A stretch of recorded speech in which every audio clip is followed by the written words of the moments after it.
One. Good afternoon, everybody. Welcome to the Orange County Funding Corporation Board Meeting for October 23rd, 2025. The time is now 5:12 p.m.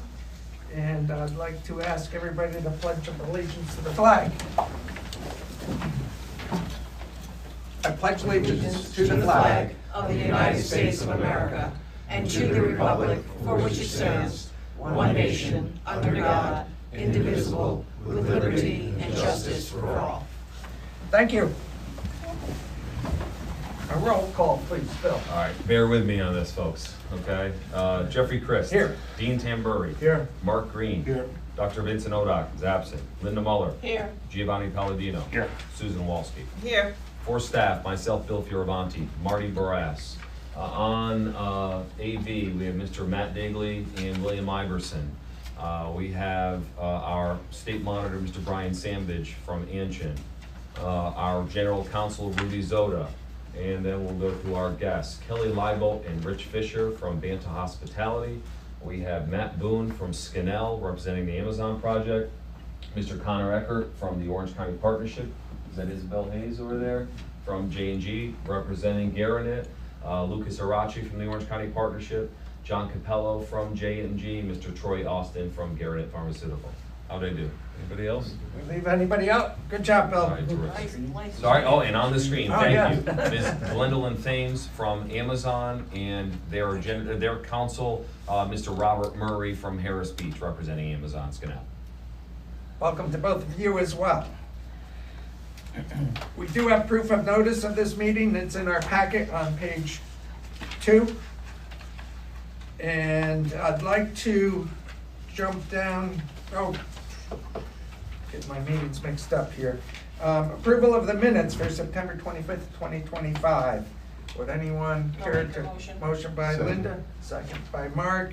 Any discussion, corrections? All in favor, please say aye. Aye. Opposed, the same. Motion carried.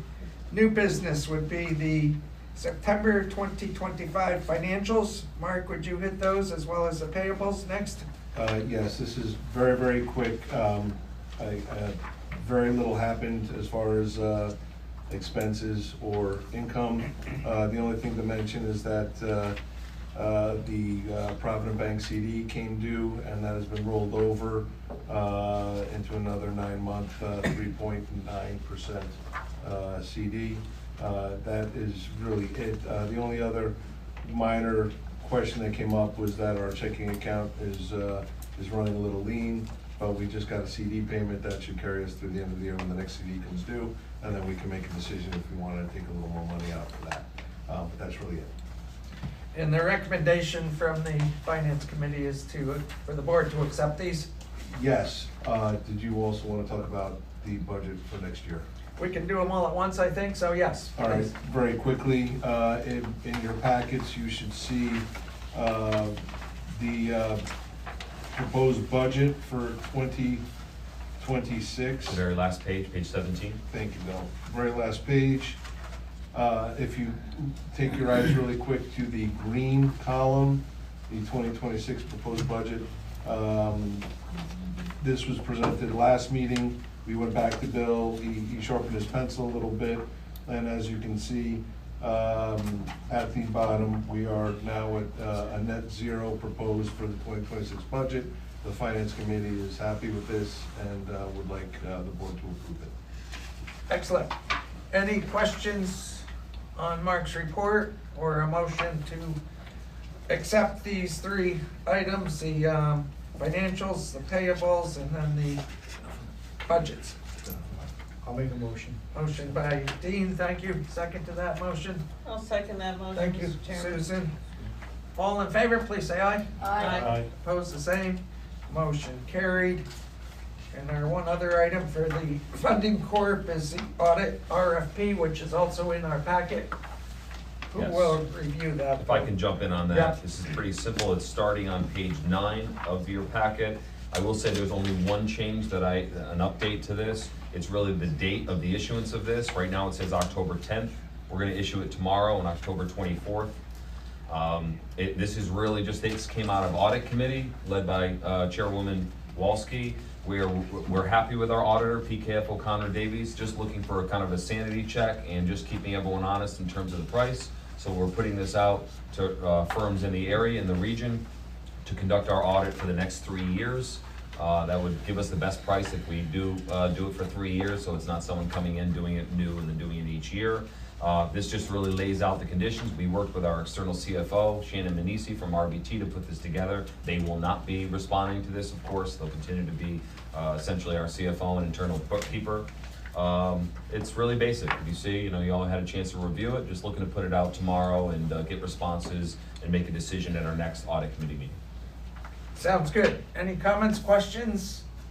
A motion to approve by Mark Green. Second by Linda Muller. Thank you. Other discussion? All in favor, please say aye. Aye. Opposed, the same. Motion carried. Any other business that needs to come before the Orange County Funding Corp for this month at this meeting? Hearing none, a motion to adjourn would be appreciated. Motion.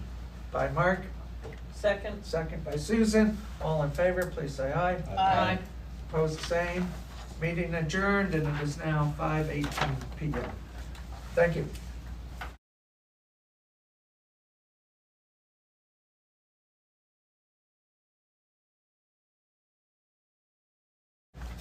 Good afternoon and welcome everybody to the Orange County IDA meeting for October 23rd, 2025. The time is now 5:18 p.m.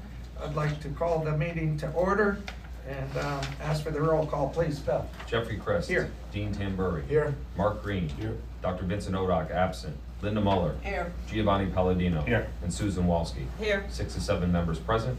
Also for staff, myself, Bill Fioravanti, Marty Barras, our general counsel, Rudy Zoda. We have our state monitor, Mr. Brian Sandvidge from Anshin. We have our AV consultants, Matt Digley and William Iverson.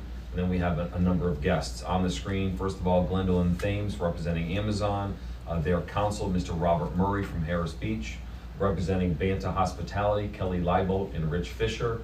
From Skinnell for the Amazon project, Mr. Matt Boone. From the Orange County Partnership, Connor Eckert and Lucas Arache.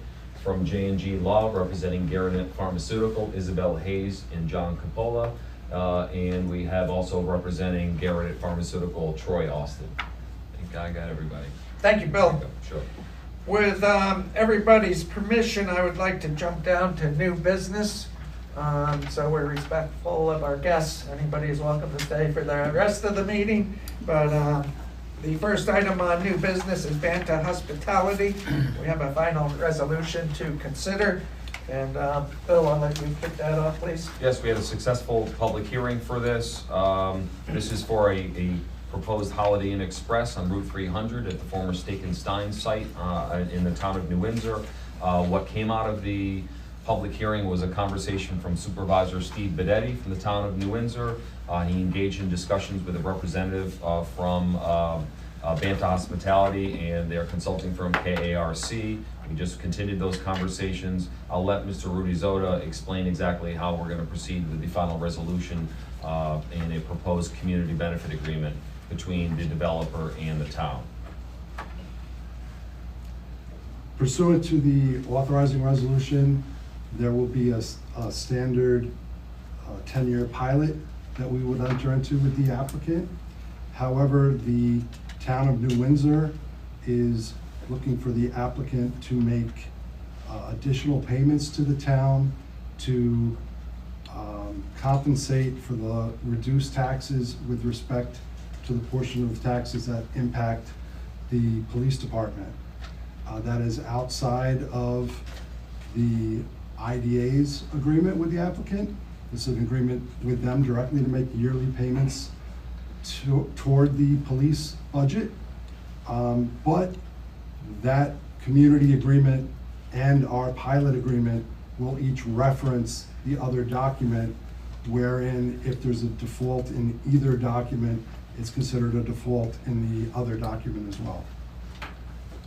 In the terms of that separate agreement, which we are not party to, are still to be worked out, they will be, but in our closing documents again, which we will upon your approval, we'll work on closing, legally closing this matter, and that will be resolved, and the language will be added to the pilot agreement for that.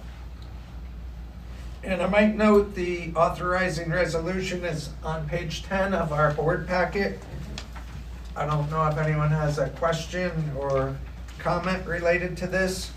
We did go through a full process of vetting this project, and the reasons this makes a lot of sense, aligned with the IDA mission. Are we prepared to make a motion and take a vote? Would you like to make a motion? I'll make a Thank you, motion Susan. that we approve the authorizing resolution regarding the Orange County Industrial Development Agency with Banta Hospitality LLC. Perfect. Second to that motion? Mark? Very good. Other discussion? And this needs to be a roll call vote, I believe. Yes. So if you would carry out that vote, please, Bill. I'm giving you a lot of assignments No here. problem, my job. Jeffrey Christ, In favor? Dean Tamburri, In favor. Mark Green, Yes. Dr. Vincent Odock, absent, Linda Muller, Aye. Giovanni Palladino, Yes. Susan Walski. Yes. Motion carries, 6 out of 6. Very good. With that, the final resolution is approved. And good luck with your project. Thank you very much. Free to leave, help Thank keep you. the room cool, so Thank you. thanks. The next item on our new business is this Scanel Amazon final resolution. And that starts on page 16 of your board packet. And I believe we have a couple of Yes, we're just gonna kind of review where we are. Yes, Again, this review. is a proposal for incentives for a 3.2 million square foot Amazon fulfillment center for the town of Wawayanda on McBride Road there. Again, representing the project is Gwendolyn Thames from Amazon, Matt Boone from their partner Scanel in this, and again, their counsel on this matter, Robert Murray from Harris Beach. Rudy, I think we'll start with Bob Murray to get us started Yes, Bob. on a quick overview. You can hear us, Bob, right? Want to make sure we can hear you? Great. Yeah. Yes, thank you, Bill. Thank you, Mr. Chairman. So, and hello, board members. So since the last time this project was before the board in I think it was May or June, the public hearing was held in June, and comment was taken. Amazon, read through all the comments, takes those very seriously, considered the comments, worked with Bill and the town in consideration of those comments as a follow-up to after the public hearing to discuss the pilot as proposed, which is your standard 20-year job creation pilot. But based on input from the participants in the public hearing, the parties worked together to prepare a less lucrative pilot, I guess is the best way to put it, or a deviation pilot.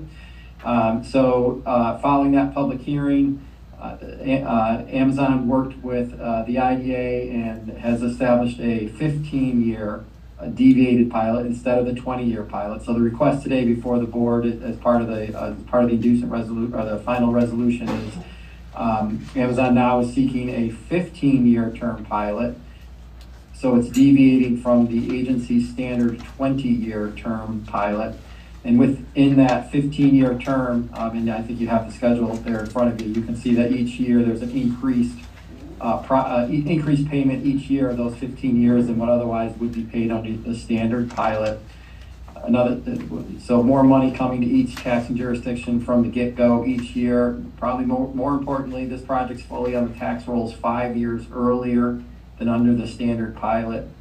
The pilot is consistent with similarly sized projects of this size, this warehouse in Niagara County, Onondaga County, Monroe County. So, you're not being taken advantage of here. And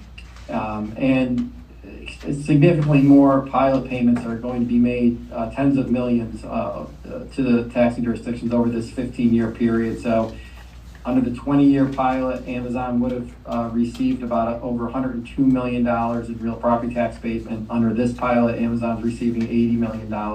So significantly, a large difference, all that accruing to the benefit of the taxing jurisdiction. Consistent with New York law, the deviation notice was sent out by the IDA to the taxing jurisdictions, and you know, in my 25 years and I represent IDAs throughout the state. This is the first time I've ever had a pilot deviation go the other way for the benefit of the taxing jurisdiction. So that's the one change, and you know, good policy making there. The public hearing comments were heard and considered. Thank you, Bob. Anybody else on the docket, Bill? Only if there are questions. I was asked by a board member if I could enumerate the benefits of the project. If it comes to fruition, and I'll just tick off the main ones. There'll be 750 permanent jobs to be created with competitive pay, health benefits starting from day one of employment, and Amazon Choice, which is Amazon paying for tuition for their employees, which is paid up front rather than a tuition reimbursement situation, and there's no additional commitment to stay as employed through Amazon by receiving those benefits. There will be over 1,000 construction jobs estimated, actually with direct and indirect more than 2,000, and those jobs will be guaranteed to be local, but only if they receive the IDA benefits. Of course, they'd be held to our local labor policy. There also will be monumental new tax revenues, especially for menacing schools. It's estimated that the schools will receive more than $40 million during the term of the 15-year pilot. That again was negotiated down from 20 years, and the schools would receive approximately $8.3 million per year after the pilot expires. And of course, that generally would increase every year. It is important to note that this would be built on a current active mining operation at the site.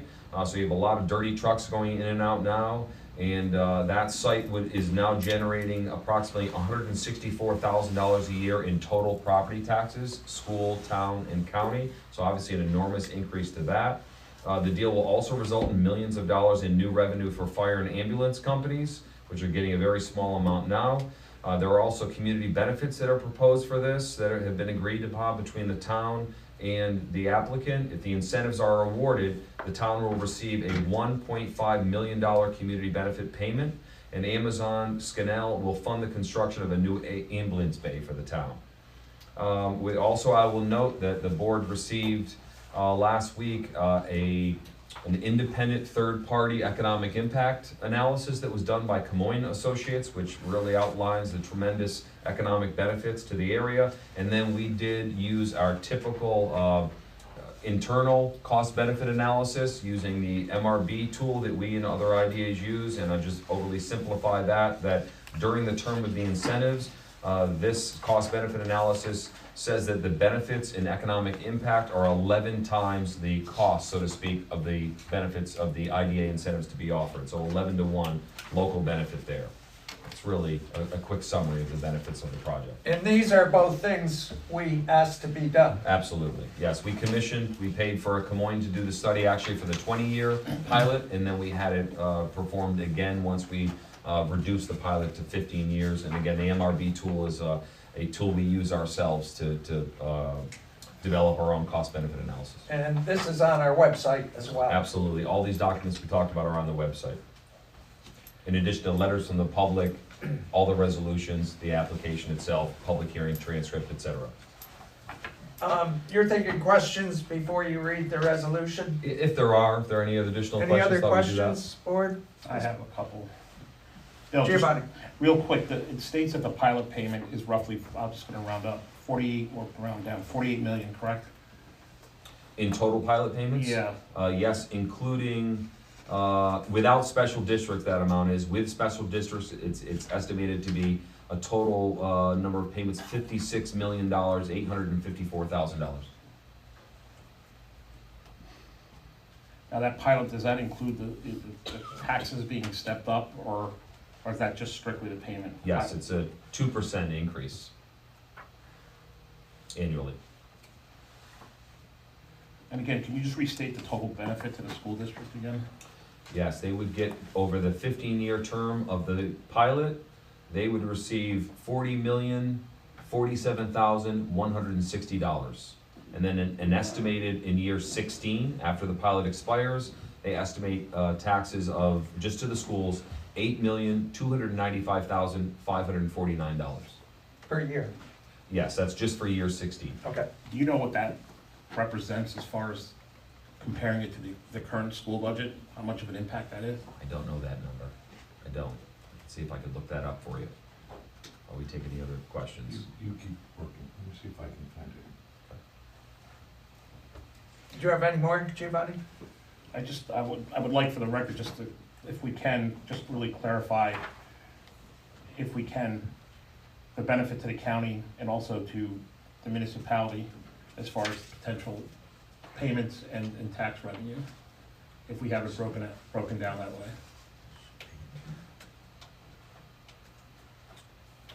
In 2020, the 2025 school year, Giovanni, Menacing Valley overall school budget was $123,533,000. So you're looking at roughly somewhere 7-something%. Yeah. That's 7.3, Thank you. approximately. I don't have my abacus. And then to your question about county and town taxes, the lion's share of the taxes certainly are the school district, no doubt about it. For Orange County, over the 15-year term of the pilot, they'd received total tax payments of $5,455,095. And the town, which is quite low, their taxes are quite low, they've received $204,000 and $204,008 over the 15 years. And for special districts, it's estimated Wayanda Ambulance would receive a total of $2,139,280, and Slate Hill Fire Company a total of $6,445,357. There's also approximately $2,563,000 for the highway in the town, I Yes, believe. thank you. Oh, right. Thank you, right. So they're roughly contributing roughly 7% additional funds to the school district, correct? Roughly? Yes.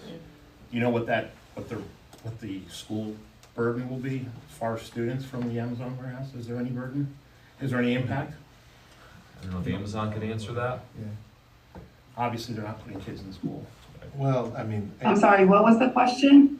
Do you have an understanding of what potential impact you could have to On the school district, of additional students going into the district because of this project? We have not like done a full assessment outside of the economic impact study that you administered. I mean, I would imagine, right, that because of new job opportunities, it would, attract new residents and families of, school-age children. But I think the net benefit that's substantial to the school district would essentially account for that increase. I'd say they're gonna add, bring students from the Middletown area, all over the county, even outside Pike Other County, counties. Pennsylvania as well. So I think it's gonna be drawing for this many jobs, 750, they're gonna be drawing from a wide catchment area. Yeah, Giovanni, are you asking, like, your concern is that this 7 million will be eaten up by? I just want to make sure they're not doing any harm, right? So that the additional funds coming in is more than covers any potential students coming into the school district or the cost of it. I know that most school districts in Orange County, except maybe a handful, are actually looking for students. Well, that's Yeah, they're going what I down. was just gonna say to you. Orange There's a County's couple- actually Right. had a depletion. I sit on the board at Port Jervis. I would say, in my opinion, the amount of quote-unquote students would be negligible when it comes to, if you're asking, are all of a sudden 150, 200 students even that probably isn't even a rounding error compared to the 7 point whatever million that's coming into that school. And Menacing would probably welcome it, because again, I think 90-something% of schools in Orange County have actually been losing students. For those that don't know, Mr. Green is a member of the Port Jervis School District, Very Board of helpful. Education. Thank you. We're assuming that all jobs and all students would wind up in Minnesink, and I think Exactly. that's probably a mistake. I think it'll get spread over a wider Right. portion of the community. Exactly. I was saying, Minnesink doesn't have the housing to support that kind of increased traffic at this current time.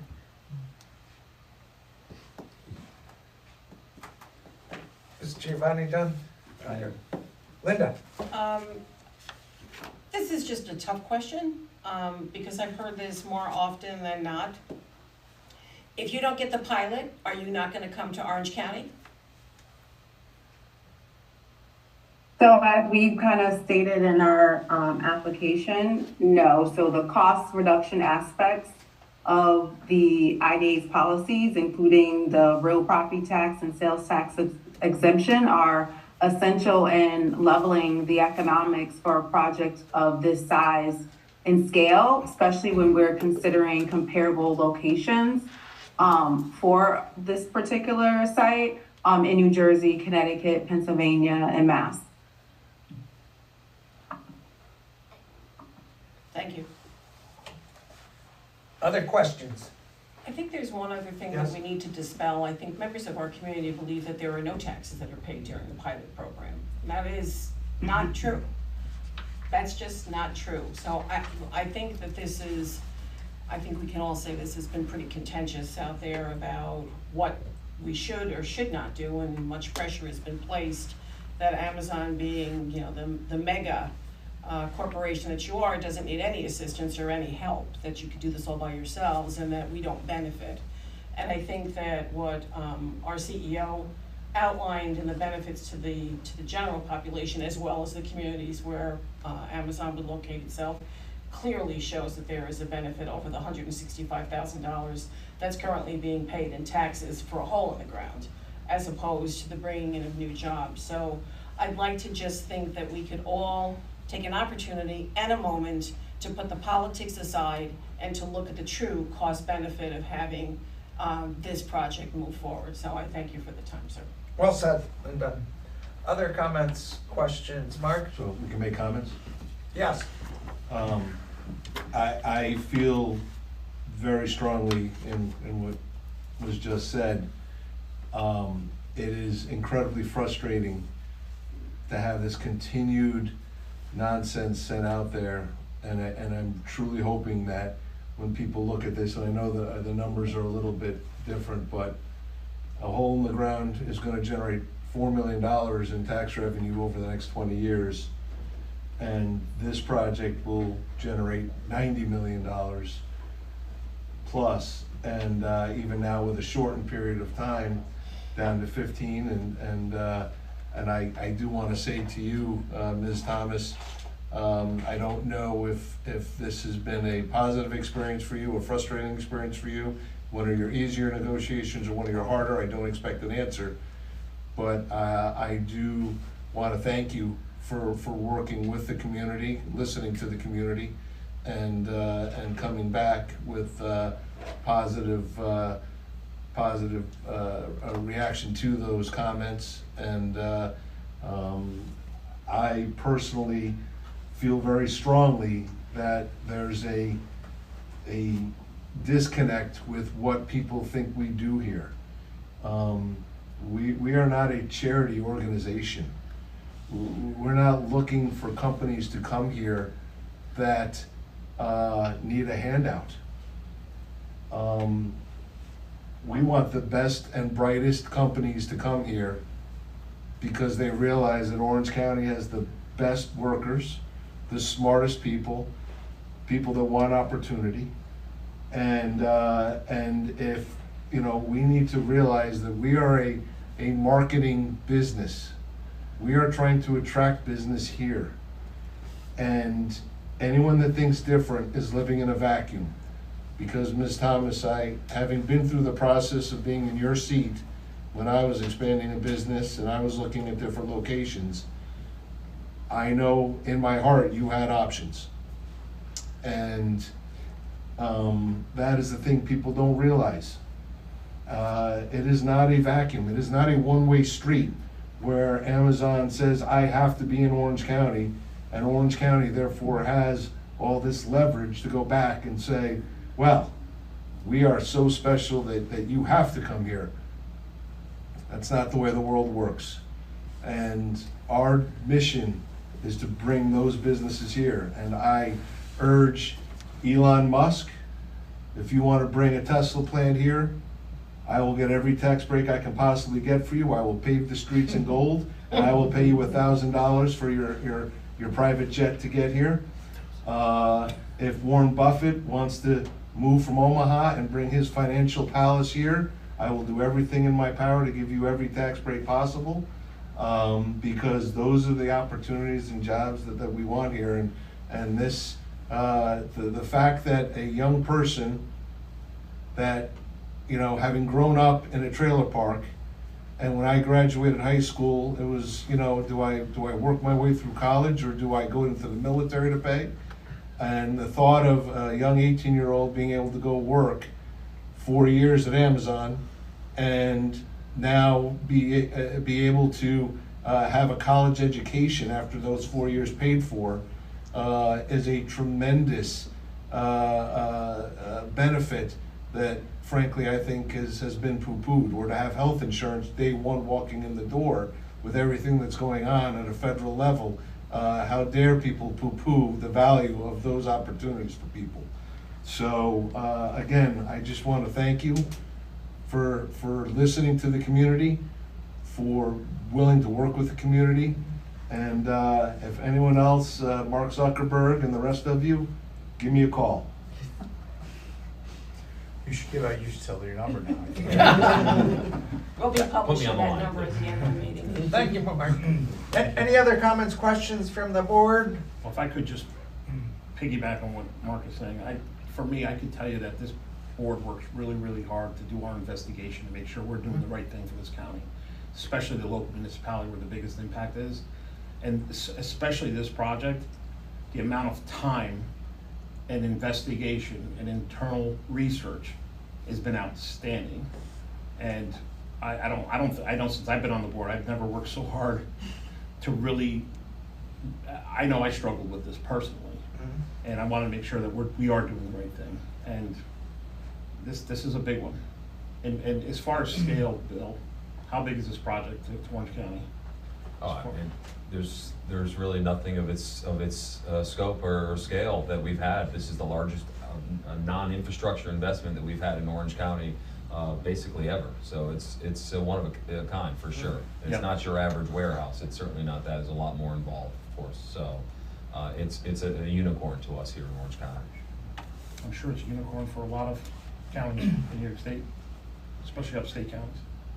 Should we read the resolution? Yeah, just if there's any other comments or questions. I was gonna ask after it's Okay. read, just to be sure, but. Okay, so we did want to read in full. Since the original version you received, there's some slight modifications to the authorizing resolution, so I'm going to read the whole thing. And It is- everybody has a copy of that. so- Everyone does, yes. Everyone, I made sure everyone had read it in advance. I'm going to read 4 pages, so I ask everyone just to bear with me. Authorizing resolution regarding the authorization of Orange County Industrial Development Agency with Skinnell Properties number 600 LLC and Amazon.com Services LLC project. Whereas the Orange County Industrial Development Agency, the agency, is authorized under the laws of the state of New York, and in particular under the provisions of the New York State Industrial Development Agency Act and the agency's enabling legislation, respectively constituting Article 18A and Section 912 of the General Municipal Law, Chapter 24 of the Consolidated Laws of New York, as amended, known as the Act, to assist in providing civic facilities for the use or benefit of the general public, and whereas the agency proposes to assist, together as co-applicants, Skinnell Properties number 600 LLC and Amazon.com Services LLC, together with the co-applicants and other project sponsor or any related legal entity, if different, known as the company, in financing a proposed project consisting of the demolition of the existing underutilized properties and redevelopment and construction of a 3.2 million square foot building located at 22 McBride Road, Slate Hill, New York, 10973, known as the premises, as well as the acquisition and installation of new equipment, fixtures, and furnishings in Village of Slate Hill, Town of Wawayanda, Orange County, New York, collectively with the premises known as the project, by entering into a straight lease transaction. And whereas, in connection with the straight lease transaction, the company as lessor proposes to lease to the agency as lessee pursuant to a head lease agreement known as the head lease, the site on which the project will be located, and any renovations and improvements to be constructed thereon, and fixtures, furnishings, and equipment to be located therein. And whereas the agency as lessor proposes to lease back to the company as lessee pursuant to a lease agreement known as the lease agreement, the premises described in the head lease, and any renovations and improvements to be constructed thereon, and fixtures, furnishings, and equipment to be located therein. And whereas the agency has made certain findings and determinations in its inducement resolution regarding the project adopted on May 14, 2025, which by this reference are adopted and confirmed as though made on the date hereof. And whereas pursuant to General Municipal Law, Section 859A, on June 10, 2025 at 6:30 p.m. at the Minisink Valley Middle School, 2320 State Route 6, Slate Hill, New York, 10973, the agency held a public hearing with respect to the project and the proposed financial assistance being contemplated by the agency, known as the public hearing, whereat interested parties were provided a reasonable opportunity, both orally and in writing, to present their views. And whereas the company intends to enter into a certain payment in lieu of taxes agreement, known as the pilot agreement, with the town of Wawayanda, the county of Orange, and the Minisink Valley Central School District for pilot payments on the premises over a 15-year period. And whereas the 15-year pilot agreement has terms that deviate from the agency's uniform tax exemption policy, known as the UTEP, standard 20-year job creation pilot, by decreasing the term of the pilot by 5 years, with adjusted percentage of exemption as depicted within Exhibit A. And whereas the pilot agreement will result in the company receiving $80,208,325 in tax savings over the 15-year term, in contrast to the $102,667,901 in tax savings that the company would otherwise receive under the standard 20-year job creation pilot. And whereas notice letters detailing the deviation pilot agreement and the reasons for deviation as so described therein were mailed or delivered to each affected tax jurisdiction on October 16, 2025. And whereas at this October 23, 2025 meeting of the agency allowed representatives of all affected tax jurisdictions present at the meeting to address the agency with respect to the deviation from the agency's UTEP. And whereas the agency is considering providing financial assistance, known as the financial assistance, to the company in the form of: 1, on behalf of Scannell Properties No. 600 LLC, exemptions of up to $18,821,250 for state and local sales taxes that would otherwise be due with respect to project costs for qualified expenditures in an amount of up to $225 million.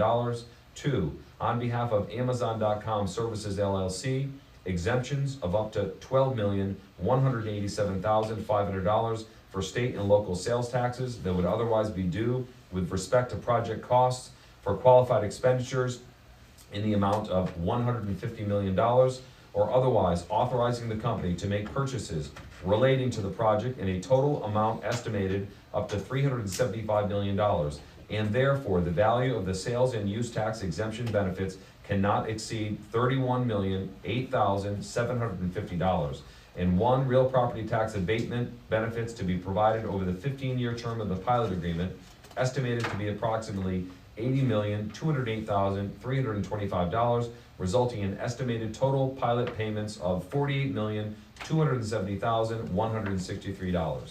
And whereas, in order to provide financial assistance to the company for the project, the agency intends to enter into the head lease, the lease agreement, a pilot agreement, and a sales tax letter, known as the sales tax letter, and other related documents with the agency, collectively known as the project documents.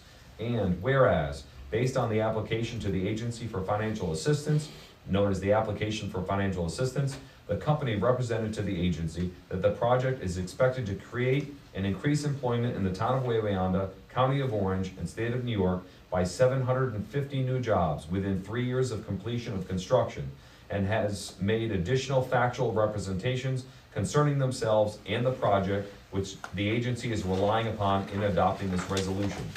And whereas, pursuant to Article 8 of the Environmental Conservation Law of the State of New York, as amended, and the regulations of the Department of Environmental Conservation of the State of New York promulgated thereunder, collectively referred to hereinafter as SECRA, the agency is required to make a determination with respect to the environmental impact of any, quote, action, unquote, as said quoted term is defined in SECRA, to be taken by the agency, and the approval of the project constitutes such an action. And whereas the Town of Wawayanda Planning Board, known as the Planning Board, determined that the project is a type 1 action and appointed itself to act as, quote, lead agency, unquote, for purposes of conducting a coordinated review, as said quoted terms are defined in SECRA. And whereas the agency did not object to the determination of the Planning Board of its intent to act as lead agency, to which the agency did not object, and on June 11, 2025, the town as lead agency, and consistent with the procedures and criteria set forth in 6 NYCRR 617.7, analyzed the relevant areas of environmental concern using the SECRA standards, and ultimately determined that the project would not have a significant adverse impact on the environment, and adopted a negative declaration, known as the negative declaration, a copy of which can be found in the records of the agency. Now therefore, be it resolved by the Orange County Industrial Development Agency as follows. Section 1, to accomplish the purposes of the act, the agency determined that the project will be located in the town of Wawayanda, New York, and will consist of demolition of the existing underutilized properties and redevelopment and construction of a 3,200,000 square foot building located at 22 McBride Road, Slate Hill, New York, 10973. Based upon the representations contained in the application for financial assistance, the project is expected to create 750 new jobs within 3 years. Section 2, based upon a thorough and complete review of the application and the proceedings conducted by the Planning Board pursuant to SECRA, the agency hereby, 1, consents to and affirms the status of the Planning Board as lead agency within the meaning of SECRA, and determines that the proceedings undertaken by the Planning Board under SECRA with respect to the undertaking of the project by the company as agent of the agency satisfy the requirements of SECRA. 2, affirms that the project involves a type 1 action, as that term is defined under SECRA. 3, reviews, considers, ratifies, and adopts such proceedings by the Planning Board, including the negative declaration. 4, determines that the project will result in no major impacts and therefore is one which will not cause significant damage to the environment, that the project will not have a, quote, significant effect on the environment, unquote, as such quoted terms are defined in SECRA. And 5, that no environmental impact statement as such quoted term is defined in SECRA need be prepared for this action. Section 3, the project qualifies for financial assistance as it meets the criteria established under General Municipal Law, Section 859-A5. Section 4, the proposed financial assistance to be provided under the pilot agreement deviates with the terms of the UTEP, and the agency hereby approves of the pilot agreement deviation as described herein. Section 5, the agency hereby approves of the company's application for financial assistance and the project and the provision of the financial assistance as described herein.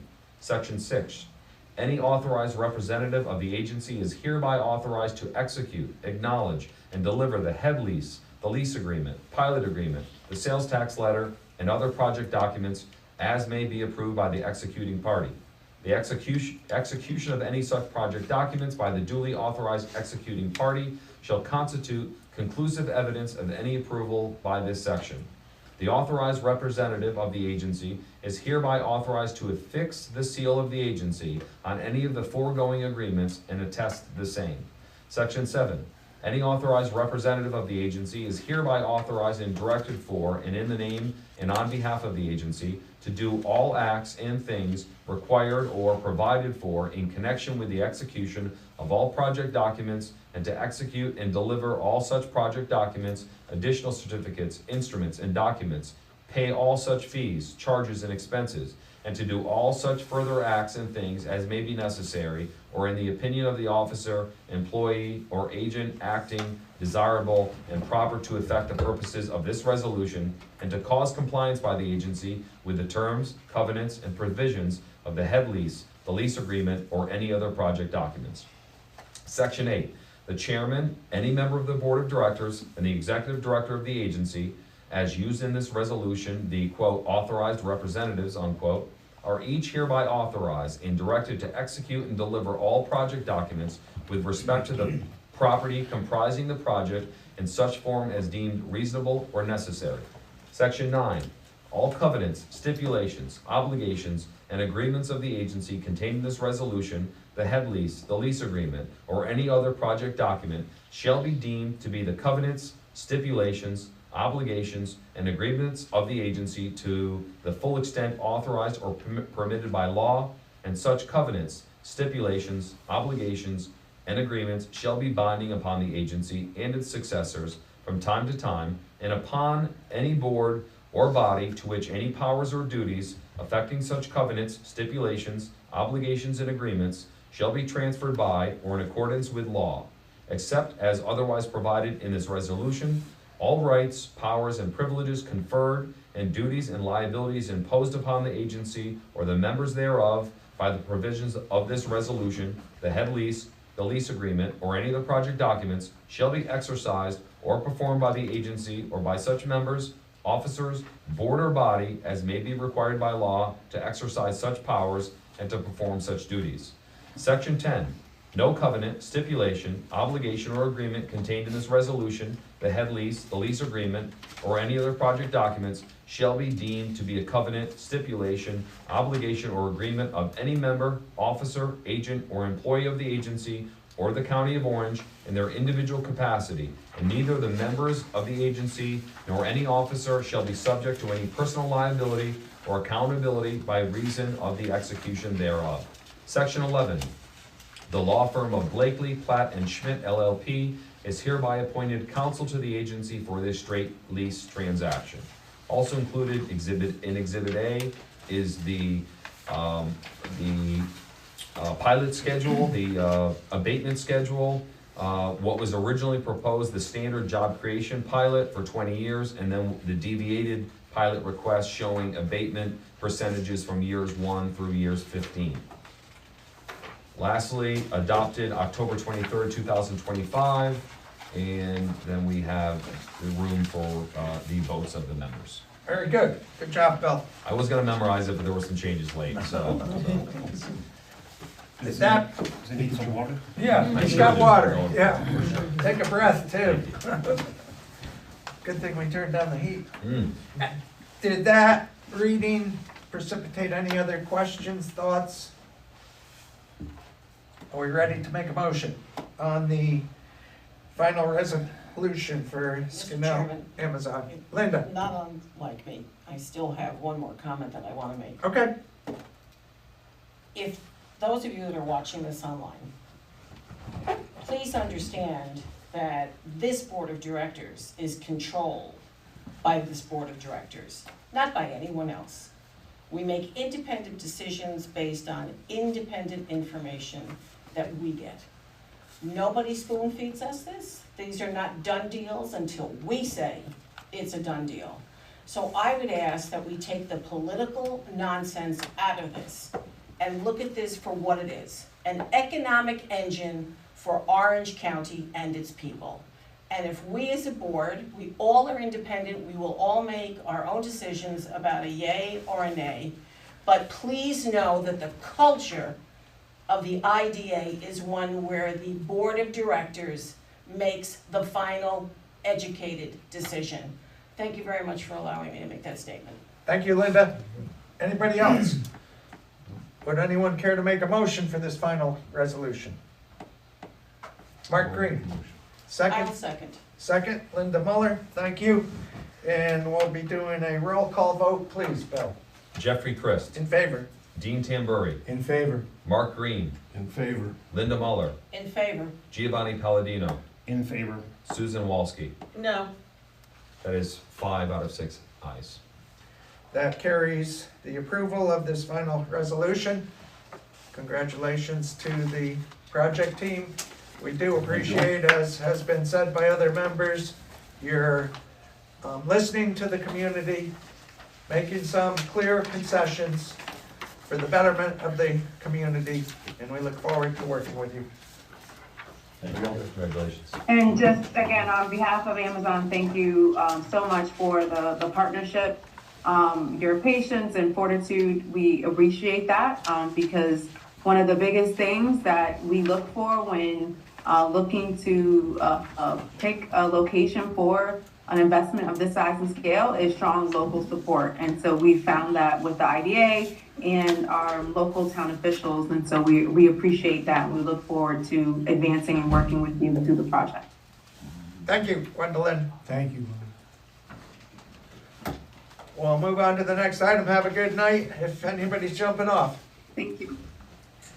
And our next item of new business is Garnett Pharmaceutical Incorporated, RN Delaware Incorporated. This is an initial resolution that we're considering. And we're gonna have a presentation on this? Yes, Bill? I'll just say this is a very exciting project. It's a really milestone event for Orange County. We've been trying to really track next level projects, high impact projects and employers in industry sectors that we want to see here for generations. That was the whole reason that we updated our uniform tax exemption policy and prioritize projects like this. Garnett is an incredible win if it is to happen. And a lot of that work was borne by the Orange County Partnership. So I did want to give the President and CEO of the OCP, Mr. Connor Eckert, an opportunity to kind of introduce the project to the board. And this is page 21 of your packet. Connor, welcome. Well, thank you very much. Excited to be here. Should I go into the middle of the? Sure, Yeah, yeah, sure. right here. Sure, that'd be great. Exciting night. Projects.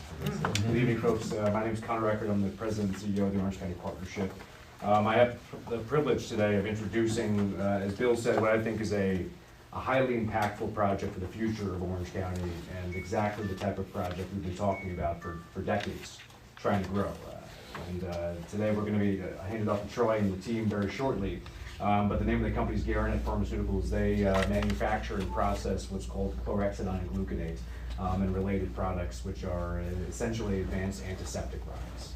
So what we're talking about here is the creation potentially of 100 well-paying life science careers, investment of $46 million at a critical site in the community adjacent to Stewart Airport. And uniquely, by manufacturing this product locally, we're localizing a supply chain for critical public health items that Troy will speak more on in the presentation. And the project represents a unique collaboration between our local team and the IDA, but also is as high as Governor Hochul directly in Empire State Development, the county executive certainly. And this project is a highly sought after investment across the country. Pharmaceutical site selection is the top tier of economic development. And make no mistake, high impact IDA incentives, sector focused IDA incentives, as per the UTEP policy, is really what helped attract Garnett to this market preliminarily as we made a site selection announcement.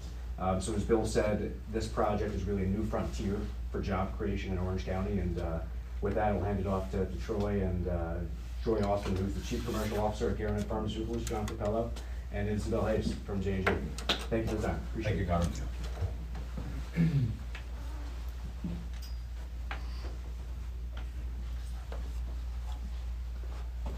Hi, good evening, everyone. I'm John Capello with J&G Law.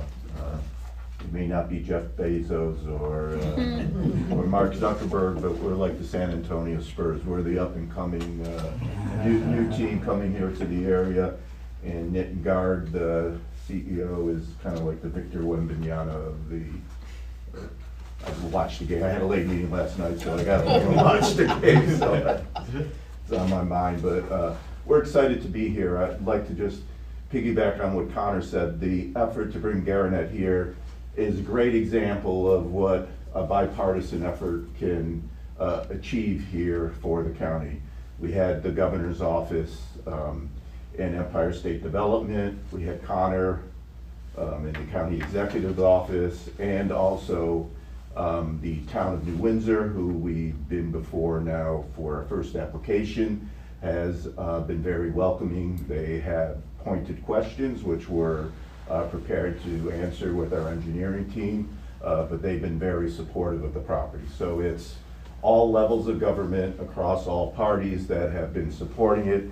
A recognition that, you know, this is the type of light manufacturing with about 165,000 square foot facility for light manufacturing, as Troy will explain a little bit, and a 30,000 square foot building of research and development to explore new opportunities and continue to develop and expand. It's literally, look out your window. This will be a project that you will be able to see the fruits of your work every meeting, probably outside the window. It's a unique parcel, but it's a parcel that was tagged and identified to attract development. Several, a couple of decades ago actually, the county and town of New Windsor did a generic environmental impact statement to pre-review the impacts and use Stewart as an economic engine. This will be a big jewel in that project to provide something right there so people will know as soon as you get off the airplane in Stewart, and God willing we'll have more airplanes there soon, and you will see the fruits of your work. So it's about a 15-acre parcel. It's got some unique, while it's got great, no wetlands, no steep slopes, but it does have some unique characteristics. It's the first project I've ever seen that has fronted by 5 roads, actually.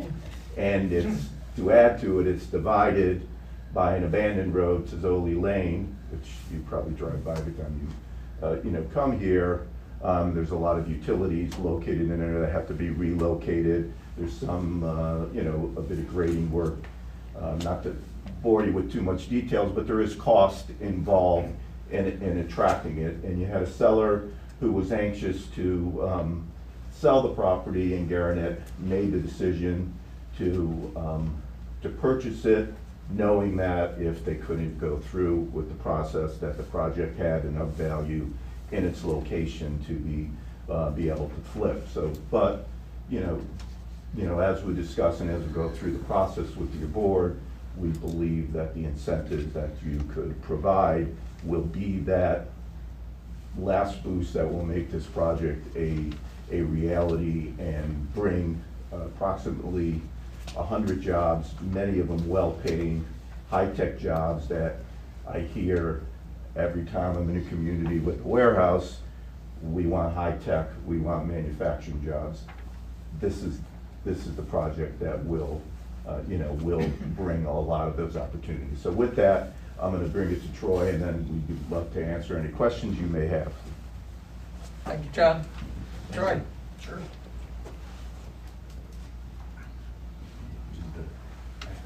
We did bring props as We well. both forgot to use our prop, but if you want to know what the product is, and hopefully none of you have seen this because it's but if any of you have had surgery, what you are required to use for disinfectant the day before your surgery, this is part of what will be manufactured, right here. You can purple it and we'll pass it around. Oh, I've seen too many of these.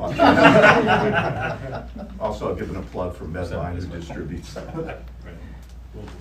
Well, thank you guys for the opportunity to be here. I've been with Garanet for only 2.5 years, but I've known the owners. I've represented them for over 20 years in the industry, so I do know them quite well. Just wanted to take an opportunity to kind of introduce the company quickly, but then also where we're going and why. So Garanet Pharmaceutical, Rohit Garg and Nitin Garg are the 2 owners, brothers from India, who started off with absolutely nothing. One of Kananai's favorite stories about these 2 gentlemen, just to kind of know what you're getting into. Their first trip to the US, they had a choice to make in a presentation. Do we sell our airplane tickets home to buy a laptop that was required to go do a sales pitch to a customer and bank on the fact that I'm gonna get that purchase order and be able to fly home? And they did it. They did get the purchase order and everything moved forward from there. But these guys believe in themselves, started with nothing. About 8-9 years ago, they made this weird decision as a manufacturer in India where they started to do it here in the US. I was representing their source in India. I did not want it here in the US because they had a sales team here, right? So long story short, they believed in investing here and they continue to want to do that. And so, yes, you're gonna hear about jobs and opportunities, but the story I really wanna let you know is these guys really want to be here in the US and they really wanna continue to grow.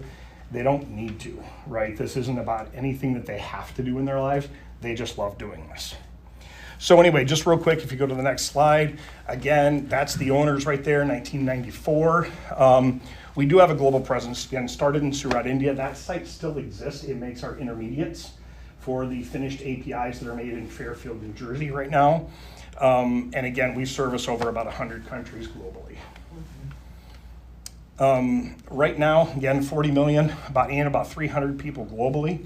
The US operations, so the company that we bought here was actually a customer of ours that was making the API. It's called Lab Express. We purchased that facility and then we changed the name. Had a lot of regulation work we needed to do, so they changed that. And again, they're located in Fairfield, New Jersey. So this is kind of goes along, if you'll notice on the top, that is the packet that you're seeing there. It's used in a couple different applications ways depending on the potency and what it is. It is used to clean the surgical things that are in there from time to time. I know isopropyl alcohol is used quite a bit. This is for very specific bacteria as well too. And then also it's used obviously out as the topical part of it.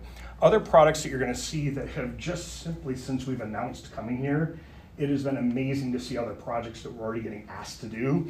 So the one on the left that you see there on the bottom left, that's an oral rinse. That's going to be our first ANDA that we're working on and filing right now. Used a lot by when you're go to an oral surgeon for things as well as things like that. Not over the counter, but the one to the right, obviously, again, if you've had surgery, you come back and you realize you're stained with iodine, that's a povidone iodine solution. They're used in 1%, 5%, and 10%. They're used in swab sticks and things like that. This wasn't on our radar 2 years ago. But because of these sites that we're talking about and building here in the US, we're getting a lot of inquiries from the Becton Dickinsons of the world, Medlines and Strykers saying, hey, can you guys do this for us as well too? So it's been really fun to see how this expansion is going to the point where I'm actually nervous we're gonna run out of room here. So, which is a great problem to have. So anyway, these are just a snapshot of some of the products that we're looking at doing. These would be the primary ones. Again, as we talk about this, you can see the first one is just the sheer number of jobs that we're talking about doing. We do believe we'll cap out in year 3. One of the things that we did want to talk about is obviously the investments and then the breakdown there. Obviously year 2 being our biggest one, and that's where obviously comes all the work, right? The hardest part for us in all of this is we strictly rely on the FDA for a lot of approvals and processes. And I'll talk a little bit about some of the benefits with the FDA that we have coming up here. So if you want to go to the next slide. All right, as we talk about this, one of the things I wasn't expecting when I came here, and again, I'll credit Connor for this one, we really do struggle with employment. Our jobs, even our operations jobs, require a very high level of understanding from the FDA, from regulations and things like that. And so we're struggling with this gap of we don't need people with associates and bachelor's degree in their lines, but we do have to have this training and this education level. And we've been working with SUNY Orange, and it's really kind of neat to see how they're wrapping around us is saying, what if we developed like a 30-week program or something to train people to get them to going? Same thing in the lab. And the great part about that is it gives people opportunity that maybe have said, I'm not the best student in the world, but I really can do lab work. And it's going to get people the opportunity to get into a laboratory environment, and then maybe they want to move on. And so we're even talking about that associate's degree level of people saying, hey, I've been doing this for a couple of years. I think I'm ready to advance my career. So I've been really impressed with SUNY Orange and their desire to really say, hey, how do we really help your educational process from A to Z? And they're not even afraid to address this master's issue looking at other universities down the road, because the facility we're talking about, there are a lot of surgical wipes that are coming down the road that are new, and there's a lot of things that are coming down in the antiseptic market that aren't out there yet. And so our research and development, specifically the formulators, those are going to be key jobs that are coming in that year 3 and 4. Kind of a rough sketch of what we're doing on the outside. We're just kind of starting this project, but again, this would be 2 separate facilities. One is the operational side, and the other is a 3-story, where it would be basically your research and development areas and regulatory. Again, what's been fun about this process is obviously we had the governor, the global awareness. It's been fun to see people reach out, but I really want to just talk real quick about the last 2. We were contacted by the Made in America part of the federal government. And it was a very interesting conversation. I was actually nervous at first, right? Because I had no idea what they wanted from us. They wanted to know what we were going to be doing, what's the value, which we talk a lot about during COVID, and we're still seeing ripple effects of COVID, especially with the povidone iodine. We can't keep up on these surgeries. If you look to these doctors, the biggest thing I tell you is they're struggling with getting these products in on time. So the Made in America group wanted to understand how we were gonna fill that gap. But what I love about it is they're not afraid to bring us new ideas. So even in our last meeting with them, they came up with some finished products that we don't even know anything about yet. But they're saying these are not made here in the US, and we really like the opportunity for you guys to consider those. And then the last thing, obviously, there's a very new policy out about what's called the FDA pre-check, which is exciting for us. If you're building a new plant, renovating a new facility for finished dosage, the FDA will actually start with you from the very beginning to make sure that everything is fine. So when you get to that end state, you're not waiting nervously for that 6, 12, 18 months for approval. You'll know going into that where your little things are that you have to improve and complete. So that's a new pilot program. It's not started by the FDA, but we have asked to be one of the pilots for that. We don't know if they'll accept it or not, because there's some really big companies out there also asking to be part of the pilot, but it's an exciting program by the FDA.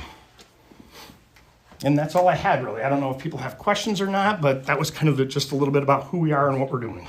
That was quite a bit. Susan? Have you reached out to Thoreau at all? Touro Medical College? College, yeah. In the city of Middletown? I don't think so. They're part of a consortium of colleges that we're gonna pool together to meet, as Troy said, the general skills, the QC/QA, and then the higher and master level skills. So they'll be part of this educational team that we're building, but amazing resource for this in particular. Sure. I would assume that also means the Mount, correct? Mount Sumerian. Absolutely. Yeah. Absolutely. Yeah. Are you actually moving your people from Fairfield, or is this an additional? Good question. This is additional. So our Fairfield site's gonna remain, because the biggest problem is we make our active pharmaceutical ingredient there. And that's where our drug master files are filed. That's where all these companies that have their ANDA filings for the US FDA have that site registered. This site would be an alternate site for that, but it would not be the primary site right now. This would be all finished dosage. What's the timetable that you're trying to? Not quick take? enough for me. Fast? So as a record, I'm the chief commercial officer, so I'm the sales guy. And I told Connor on the way up here, this thing's gotta go quick. I need this up, because I can't explain that my job is the easiest job in the world as a salesperson, because people are calling, asking for us to make these products, right? Okay. I mean, I kind of look good to the owners, please don't tell them that, but they're like, where'd these opportunities come from? And it just comes from the fact that we have this opportunity here. And just to add on that, we have been before the planning board in New Windsor. They started the seeker process. You should have gotten notice of lead Yes. agency. The orientation of the building, the sizes of the building, we have a concept, and now it's really with EP Engineering, a local engineering firm, to do the hard engineering of the full grading plan, the utility locations, because there's some upgrades to utilities necessary to accommodate not just this development, but future development of the other vacant lots in New Windsor. So, assuming there's no unique situations that are not anticipated, we, are hoping to be through the process on the local level 4 to 6 months, if, many calls to Ross, but, so far it looks like it's pretty cut and dried, and we just need to do the hard engineering, the landscaping plan, the architectural. Yeah, the way you're describing this is, again, we didn't start the building yet, but is there room on that lot specifically if you wanted to add to it? Are you doing something that if you needed an expansion, you could there, or who knows, or? I'm not the engineer on that one. I don't know if there is or not. Yeah, this particular lot, there are other lots in Stewart and other areas. I don't know if this particular configuration of lots would accommodate a lot more expansion of the building. But I will tell you, they're looking at other property here, and the ideas of these two, it could be midnight and they're gonna be talking about ideas they have for future expansions in this area. They love what they do. Other questions? Giovanni? What's the typical pay range for the people that would be working here? Well, I think the average we talked about was about 70,000, wasn't it? I think 70,000 for there, but obviously that will vary a lot depending on the degree level and things like that as well too. like, you were talking about like the contracts, like people are coming and whatever, like you have contracts already, like ready to go? I mean, is this something that's like, it could, you know, it's in favorable now, these products, and then they, for some reason, they stop or whatever? I mean, is that, or is it? That's a great question. You know, first off, we supply the ingredients to these companies already, so they're already buying this. They use a lot of contract facilities across the US and in foreign countries to make these products. And that's that difficulty. So what a lot of them are saying is, hey, if you're making this, and Connor alluded to the supply chain, we've got that supply chain narrowed down, and that's why people want us, because we take everything from the very basic chemicals in India all the way through the API and now to the finished dosage form. So we have about 4 of the 5 major companies that have come to us right now and said, listen, we are signing memorandums, understanding LOIs with these companies saying, if this, then yes. And if I could help Yes, answer Bill. Mr. Palladino's questions, just looking at the jobs to be created from their application, assuming by year 3, when they, again, as Mr. Austin said, fully ramped up, 5 management positions, average salary of $250,000, average fringe benefits of $5,000 to $10,000, 30 professional positions at $85,000 per year, $5,000 to $10,000 in fringe benefits, 10 administrative positions at $70,000 a year, $5,000 to $10,000 in fringe, sales, 5 positions, $125,000 each, $5,000 to $10,000 in fringe, production and manufacturing, $52,000, $5,000 to $10,000 in fringe, and other logistics and warehouse positions, 20 of them at $52,000 a year, $5,000 to $10,000 in fringe. I need more salespeople than 5. I don't know why you put that in there. Connor? If I may briefly, this is an important point, and the governor alluded to it in the announcement. This will be the largest of its kind life science facility in the world. So as we talk about— This one? Yes, as we talk Wow. about planting our flag in advanced APIs, this is a great way to start, growing the sector, the largest of its kind in the world. I was excited about that. Interesting, yes. Yeah. Okay, thank you for that Thank you guys for your time. presentation. Thank you, Connor and Troy. I believe we're ready to consider the inducement resolution, if anyone would care to make a motion. I'll make the motion. Motion by Giovanni, second that motion. You beat me to it. Oh, I'm sorry. Dean. Other discussion? And this again would be a roll call vote, so let's take the vote, please. Phil, Sure, Jeffrey Christ, in favor? Dean Tamburri, In favor? Mark Green, Yes. Dr. Vincent Odock absent, Linda Muller, Aye. Giovanni Palladino, Yes. Susan Walsky, Yes. 6 ayes, motion carries. Excellent, thank you for that, board members. And I believe that wraps up the Garnet. Yes, the rest is all boring, so you're free to leave, thank you so much. Thank you guys. Congratulations. You really should stay. Yeah. Have a good night. Thanks, you guys. Good luck. This will be the first time before 10 o'clock I've been home this week.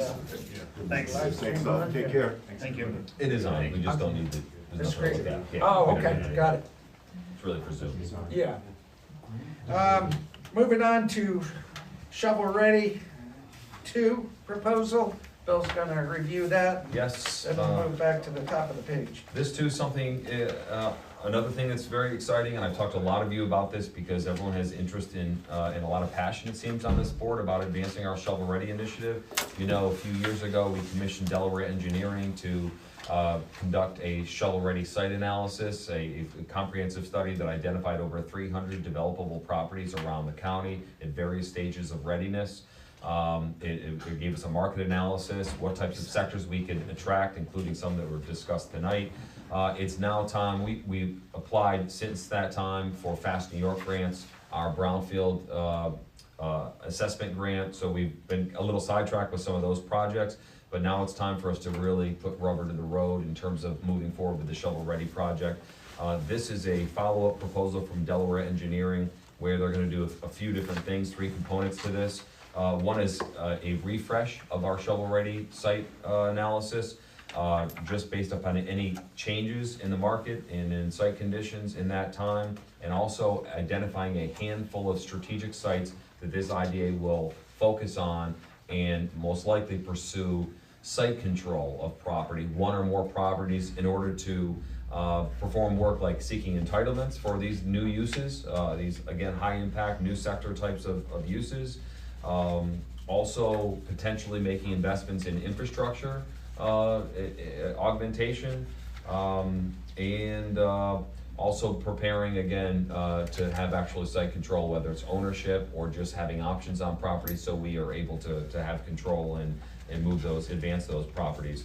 Also, we'll be looking, and in subsequent meetings, we'll be really diving into this, but looking to create a local development corporation, similar to our OCFC, but this will be another offshoot of the IDA, that will allow us to use, advance these types of initiatives, but really in an LDC that gives us a little bit more liability protection, allow us to be a little more nimble, but the LDC would still be required to be subject to open meeting laws and such, but we will probably comprise that of a board of, we're thinking 3 to 5 members total, and at least the majority of them being from the IDA board.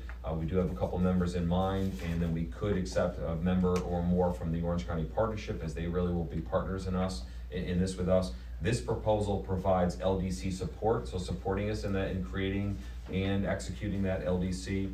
And the last component of this proposal is for them to help us apply for and secure additional grants that we can leverage IDA funds to help advance our objectives. Grants like Fast New York, again, EPA type grants, and state BOA grants. So it's a total proposal with those 3 components of $95,000, but I do want to be clear that I've met with this group several times. They're only going to charge us for the work that we use. We're not committing to $95,000. Whatever the work is, it's going to be tracked hourly and charged hourly, so it may not be this grand total, but this is the kind of the full boat of what it could be. So looking for your approval to allow me to execute this with them, get working with Delaware Engineering, revamp the study, move forward with our attorneys on LDC creation, and again, ultimately down the road seeking other funding opportunities. So this is an important first step, but more to come in the next couple of months. I know the board's been interested in looking at different sites, finding those key, unique sites to help facilitate the right building project, and so forth. So, any questions, comments? I have one. Bill, Everybody. just make sure in your proposal that you have a rate schedule from them. Okay. So if they're doing it hourly, that you know what they're being billed, Yeah, good idea. all right? So that's important. Great suggestion, thank you. Now, Bill, does this, it doesn't really spell out, you discuss like a board or whatever, I mean, this doesn't really, this is just to do this? And This is the support of that. The other component you discussed will be afterwards? Will be- Yes, we'll be doing, I expect to talk about it in November, come back to the board on that, and have our general counsel, who I believe is who will have actually create the LDC. So we're gonna talk in greater detail and getting the expertise from our council and exactly how that will work, how it will be set up, some of the parameters around that. So more to come on details in terms of the LDC next month, most likely. So I have a question. Yes. So funding for this, would it come out of OCFC or the IDA funding? IDA. We have limited funds with OCFC, but this is in accordance with our mission. It certainly is. We're allowed to use IDA funds for this, and we would probably transfer funds in whatever increments at certain times into the LDC to allow us to use those funds for the purposes I described. Okay. Other questions?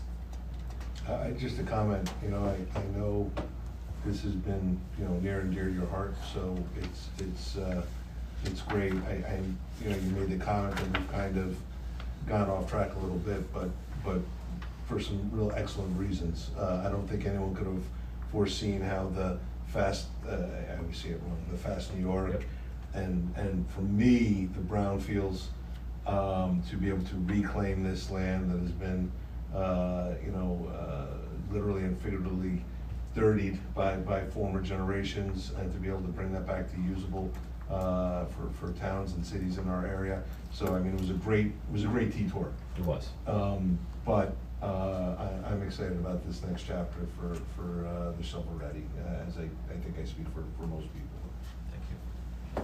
Would anyone care to make a motion? I'll make that motion, Motion Chairman. by Susan, thank you. Second, Mark Green. Other discussion, questions? I'll call the vote. All in favor, please say aye. Aye. Opposed, the same.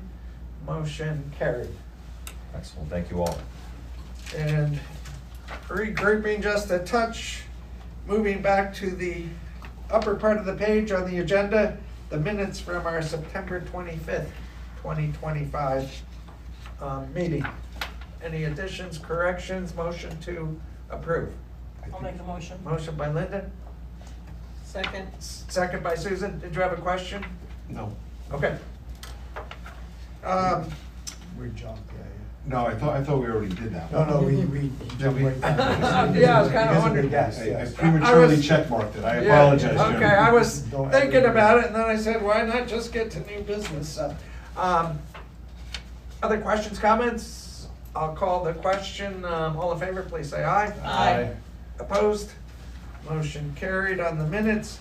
Moving on to committee reports. We have audit committee scheduled first here. Susan? The audit committee did have a meeting. As you see in your packets tonight, we did recommend that the full board move forward with the RFP for an audit firm. And again, it's not to say that we're not happy with the work currently being provided. It's just to keep us honest and clear with the public, knowing that we did our due diligence to make sure we're getting the best possible rate. We also had a discussion changing some of the language in our current labor policy. We have currently tabled that. We are waiting for more information before we can move forward with any kind of recommendations to this board. Thank you, Susan, and I would suggest we take action on that RFP. It's part of the same one we approved in OCFC. And that would require a separate motion, I believe. Yeah, I don't know if you want to get to that when we get back into new business, or? I was just kind of trying to group them together. Okay. So, I'll make the motion motion. by Giovanni, second to that motion, Mark Green. Any other questions? Call the vote. All in favor, please say aye. Aye. Opposed, the same. Motion carried. So I can checkmark the audit RFP down below. You got it, you got it. Just Doing great. keep looking at the whole agenda here. Finance Committee, please, Mark Green, and roll into the financials on the lower parts of the page, including the budget. Certainly, if we can turn to page 30. Really not a whole lot going on. We did get one application in from the Mountain Green. Yeah, Mountain Green Partners, right, in the Fields hotel project in town of Warren. Right. So that is the one. Really, other than that, there is one, the EPA brownfield assessment. While it looks like a $1,959 credit, about halfway down the page, it's just a pass-through that we received and right back out again. About a third of the way down, you will see professional fees of $2,251. That was for our almost last payment for the quality of life study. We're pretty much winding down. There'll be one more smaller charge, perhaps next month or 2 months, but a portion of that was for that. And if I could add, that report will be released, I think it's November 6th, there's an event to release that, so that quality of life report is happening, so that's great, and they're very appreciative of us. They've called us a cornerstone investor in that process, so it's Nicely great. done. Pardon me.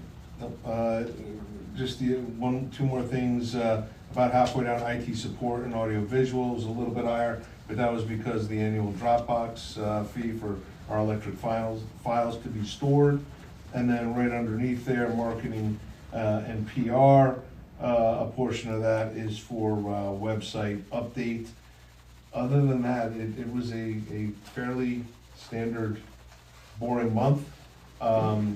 If no one has any questions about that, if you could flip forward one page to page 31, I would just like you to note the very top CD, 4.7 million. That has been rolled over into another 9 month at 3.9% with Provident Bank.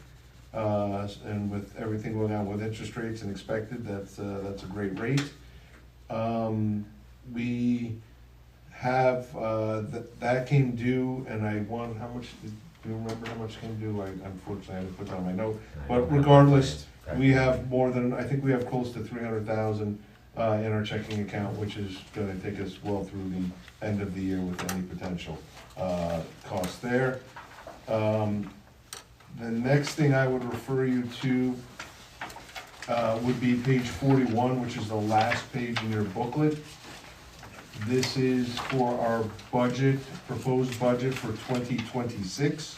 I ask you to please look at the green column. That is the 2026 budget. The Finance Committee started this process last month. We pushed back on Bill to sharpen up a few things, and we have come up with this.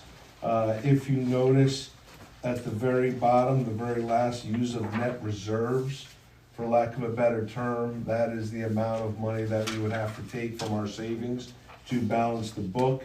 But that is also used to offset a substantial amount of the shovel-ready that we have budgeted. So net, if things go the way this is with the business we're expecting, it should be a very positive year overall.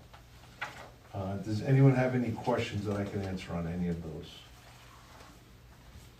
Not for me. Then to you, Mr. Chairman. Yes, thank you, Mark, and again, the Finance Committee recommended approval of each of these items by the full board at the committee level.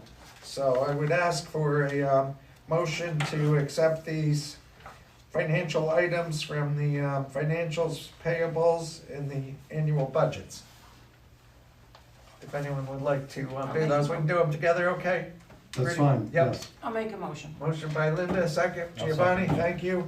Unless someone has a question, I'll call for the vote. All in favor, please say aye. Aye. Opposed, the same, motion carried. And governance committee, we didn't have governance. We canceled this month, we're gonna resume in November. Okay, so did you have anything there, No. Linda? Okay, excellent. And I might ask for Bill to do the CEO report, and I'll chime in a little bit on items that I was involved in there. You have my report in your packet, I'm just gonna add a couple of things. First of all, board trainings through the authority's budget office. You're not party to this, because you get a gold star, because you just did your updated training, well done last month, Mr. Mark Green. But I'm gonna pass these out, if I could, please take one and pass it I love around. the state training. Yes, I right. just spent 4 hours, That you'll never get back. no, School before board. Jervis School Board. Oh, I am a training machine. I figured out how they do their questions, so. So it's not explicit when exactly the ABO or how often they want you to take an updated training. It's really, they say that so you're constantly getting any updates of any changes. But really, we'd like to do it within every 2 years, and everyone is really up for that. Again, Mark just did his. These are available online. They're not like the school district training. They're much more bearable. Not the most exciting training you'll ever take, no, but they're pretty efficient and easy to get through. These are just the upcoming ones. They put a couple on the calendar, and then they continually update it on their website. So you see there's one November 7th and November 19th. If you have the time and are able to do one of these, please let me know. I will register you. See the information they need below. I'll take care of that for you. I believe I did that for you, help set it up. Thank you. But I'd like to make sure we're all keeping up with our trainings, and it's always good to get a refresher on that. So I do want to ask you to communicate to me when you're available. If these don't work for you, please also let me know that, and I'll update you with the next dates that come out. But I would like to hear from you on that. And the only other thing I want to update you on is the EPA. The Brownfield Assessment Grant, we are doing great things with that. We've identified 5 or 6 properties that we're focusing on first.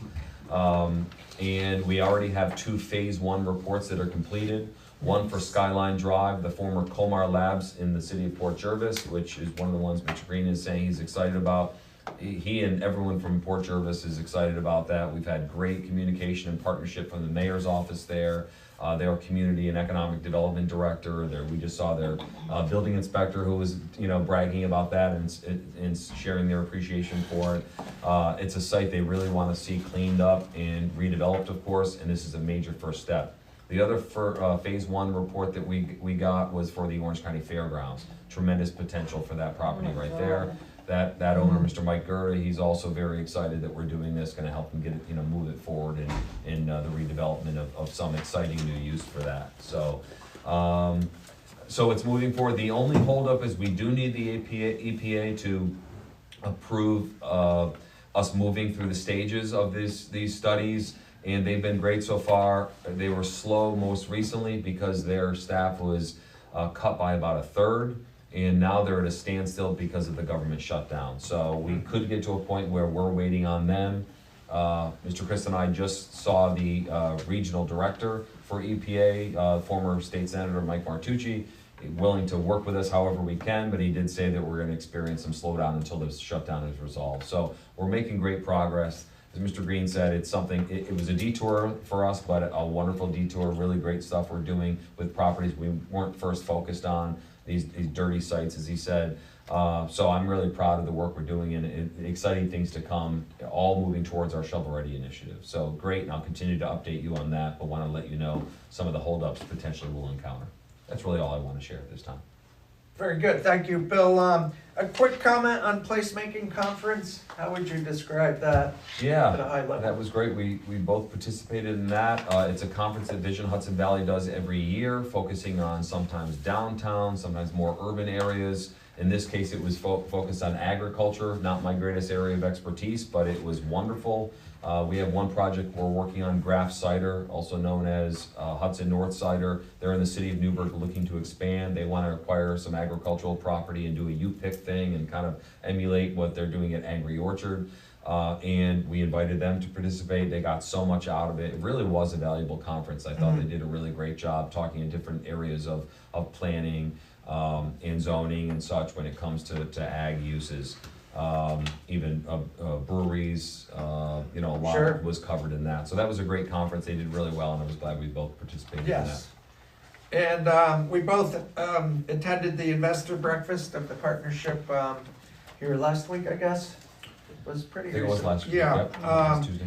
And there, the head of research for the Federal Reserve Bank of New York was a guest speaker. We just received the PowerPoint slides because they were very detailed and the print was very small, but he was fascinating on the attention to the economy, the sensitivity to inflation. I had no idea it got quite that fine-tuned, so that was a worthwhile event. All right, I don't have anything further to add on my chairman's report other than those few comments. Anything else that needs to come before us tonight? Did I miss anything after jumping all around? I think we're in good shape. We got all check marks? I think you did a great job. Thank you. There's, get people through. I would just like to thank everybody for being here. It was a longer meeting than usual, but I think a very productive meeting and a lot of exciting things on the horizon, so. Mr. Chairman, the only thing I'd like to add is thank you to Mr. Sandvidge. He's been vital in preparing for this meeting and keeping everything moving. And Thank you, we had Brian. to lean on him quite a bit. We appreciate his cooperation very much. Yes, yes. As you can imagine, these bigger complex projects tend to keep having adjustments, and even though we had the documents out more than 7 days before, there still seemed to be some tweaks or requests from the applicant today in one case, so. Very accommodating in that, so thank you. Thank you. Thank you all for your support this evening. Yes. Some really important things that we've moved forward and exciting times, I really feel. Exactly. A motion to adjourn, please. Motion. Susan. Mark, or who are you, Dean? I don't know why, I got so used to calling for Marks. Don't do that to the man. Come on, you see how good looking that guy is? All in favor, please say aye. Aye. Opposed, the same.